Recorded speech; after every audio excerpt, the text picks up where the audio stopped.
Why, hello, folks. I'm back in the game and it's time to start reviewing weapons again and Warframes and doing guides. It's been a while. Gotta get back in the saddle. So, first up, this week's Incarnon weapons. I've chosen the Incarnon Miter as one of my picks because it looked interesting. Now, the Miter is a weapon that has seen some use, but not as a weapon per se. It's just been a tool specifically to pop nullifier bubbles. It has a syndicate mod called Neutralizing Justice, which lets you pop nullifier fields if you shoot them with the Miter. And if you just add enough multi-shot, you're going to be able to get to like 100% chance. So you use Warframe abilities or your secondary or your melee to do all your damage, and as soon as a nullifier pops in, you shoot it with the Miter, pop the nullifier bubble, and that's it. That's what the Miter was used for. Now, that's kind of sad because the Miter is a cool weapon. It shoots these ricocheting discs that bounce around. That's rad. And you also have like a charged shot, and then it gets some punch through. Whoop-de-doo. But like its actual utility has been pretty bad because the damage is nothing to write home about, and the discs don't bounce all that much. Like you have things like the Cedo nowadays. If you want weapons that have bouncy abilities, look at the Cedo's alt fire. See how that thing just bounces around and hits things? Like that's cool. So the Miter can't really compete with that. Well, it can now. It can now. In the Incarnon form, you also get an explosion. Here, you get a radial attack that explodes for heat damage, and that ain't too shabby. Now, the good thing about the Miter is that it's like really, really fast to build up your Incarnon form. You just have to land headshots, and as you can see here with the multi-shot and whatever, it can be like 1, 2. There, 2 shots, and we have a full Incarnon meter. And then when you switch to Incarnon form, and you shoot, check this out.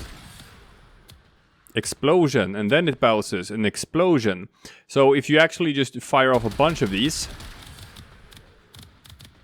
suddenly things start looking really, really interesting. So we're gonna build up our merciless stacks. Now we're at 12 merciless stacks. Now we can build up the Incarnon form again. Pow pow.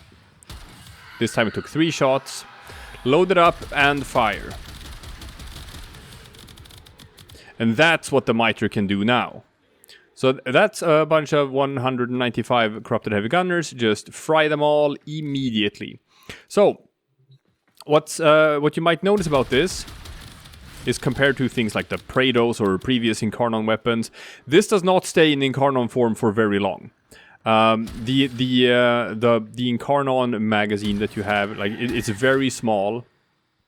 It's very small, but you also charge up your Incarnon form really fast. So that's sort of the gameplay loop with this, that you quickly load up the Incarnon. You switch forms. You wipe out everything. Like so. You go back to your normal form. You find an enemy. You take like a couple of pot shots. Reload back into Incarnon. And kill everything again. So it's this loop of just bouncing in and out of Incarnon form constantly. Which is kind of cool. And the damage numbers are ridiculously stupid. So as far as like just weapons go, it feels good. It feels way better than it did before. It has really good use cases now for just clearing trash fodder. And it's also got pretty potent stats and just powerful single target damage as well. So let's take a look at how you build this weapon. Now, what's really good about the Miter in this regard is that it's pretty straightforward what you pick. There's not a whole lot of like just, oh, should I do this one? Should I do that one? There is a very simple sort of like best case scenario for almost all use cases.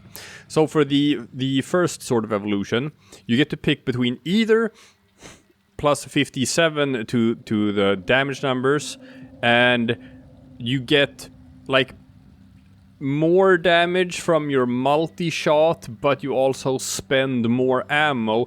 And this is a bit janky because, yes, you don't actually spend ammo while you're in Incarnon form, but this does affect how long you stay in Incarnon form. So since you consume ammo with multi-shot, what that means is that your Incarnon meter is going to deplete faster.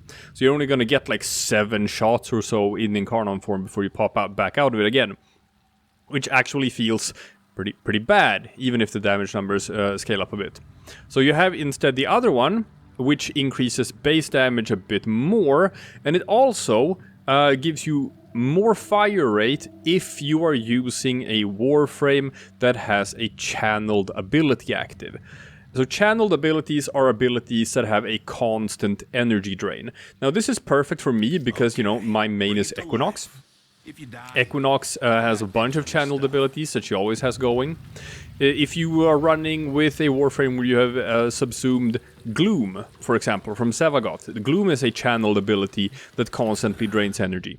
So long as you have a channeled ability active, you're gonna get a pretty massive buff to your fire rate, and you're gonna be shooting really fast. Now this also means that you're gonna deplete your Incarnon meter faster, but you are gonna be depleting it faster because you're gonna be firing a lot of shots, and things are gonna die pretty quickly. And then recharging it is very fast. So for the second upgrade, ammo capacity, it's kinda pointless here. You charge your Incarnon meter so fast, so it's not really the biggest deal.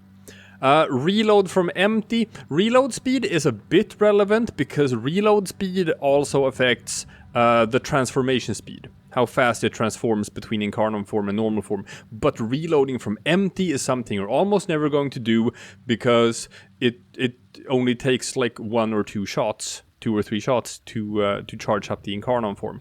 So you're not going to be depleting your entire magazine before you switch to Incarnon. So this buff, you're pretty much never going to see it. And then the third one is increased projectile speed. Increased projectile speed is relevant for the Miter. It makes it easier to land your headshots and build your Incarnon meter if you can increase the projectile speed.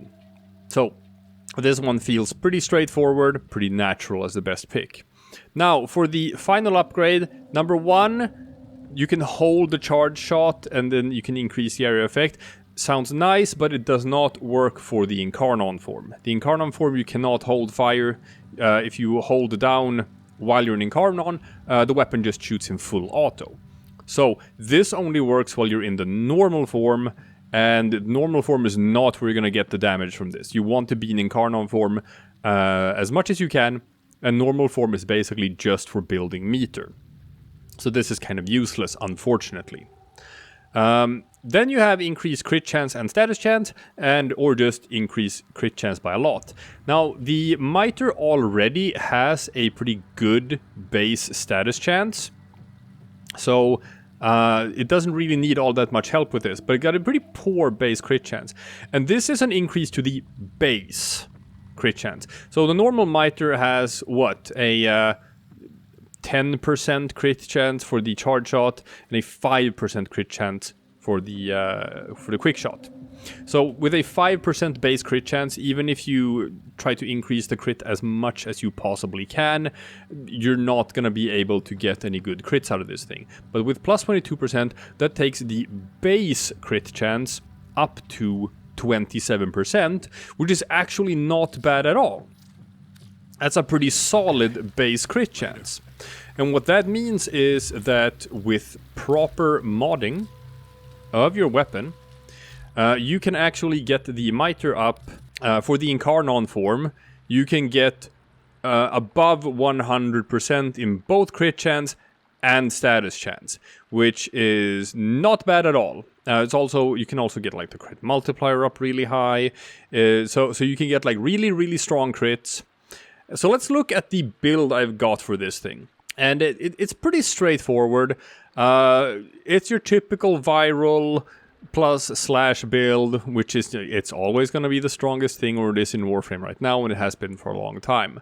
You get the heat viral combination on the radial attack, and since I'm using critical delay, you want to have something that increases fire rate to offset the decreased fire rate from critical delay.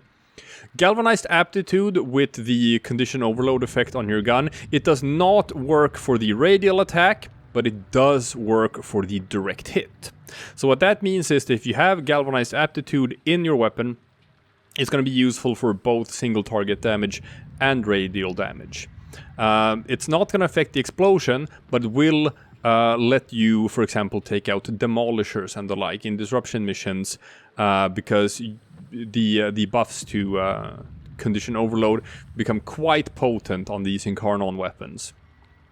I've also, and this is, you know, something that you should pay attention to sometimes, depending on the weapon. I'm running with the unranked versions of Malignant Force and Rhyme Rounds, because I do want viral on the weapon, but I don't want a lot of it. I want most of the damage to be slash. I want to be weighted toward that, so that most of the status procs will be slash procs, because that's how that works. With this high crit chance, you have to run Hunter Munitions, you have to.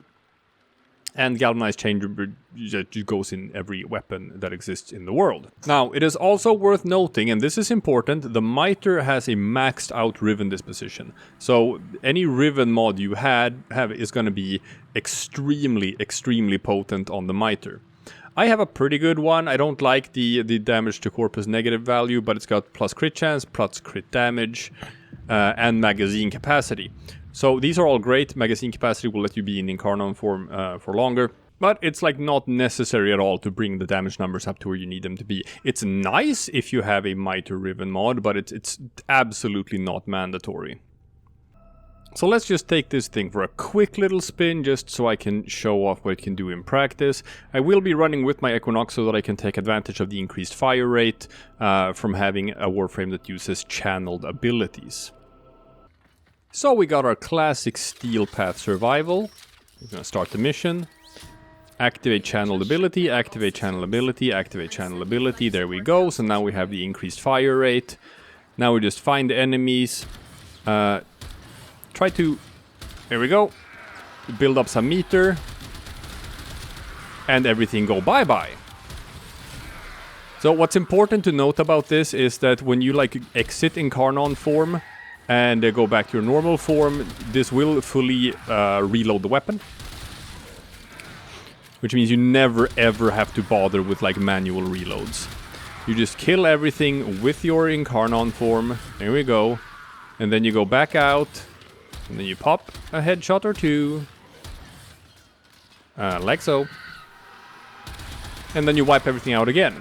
Now this works excellently with Equinox because of the interaction with Maim, giving enemies a quick stun, and Gloom slowing them down, which means that they're locked in their stun animation for quite a long time, as you can see, which makes it like really easy to just land your headshots pretty safely. Because enemies are just standing trapped for a while and they can't really react to what you're doing. And then you can just calmly build your meter and continue wiping them out. Feels fun, feels good, feels strong. And that's it. Like, that's basically everything you need to know. That's the Incarnon Miter. It's juicy. As far as Incarnon weapons go, like, the Miter is really good now. Now, this is a weapon that you can just take it out for a spin on Steel Path. You can use it against demolishers in disruption missions. You can use it for pretty much most things. Obviously, if you want to like tweak it and min-max a bit more, you've got your Bane mods that I'm not like a super big fan of. I like to just build things that work for all kinds of content. That is something you can do. There are some build varieties to it. You can add primed firestorm. It's going to make the radial explosion go from like 3 meters to 4.5 meters, something like that. I don't think it's particularly necessary. If you really just want to go for trash mobs and not single target damage, you can swap out galvanized aptitude because this doesn't affect the big explosion anyway. And like I said before, if you have a Riven mod, absolutely invest in it and like do your rerolls until you find something fun. Now that we can massively increase the base crit chance on this thing, we can actually build the Miter for crits, which opens up like some build variety as well. It's a strong weapon. It's a fun weapon. Do recommend it. If you picked the Miter for this week's Incarnon form, you are absolutely not going to regret it. That's the demonstration. Thanks for watching, and I will see you again some other time for something completely different.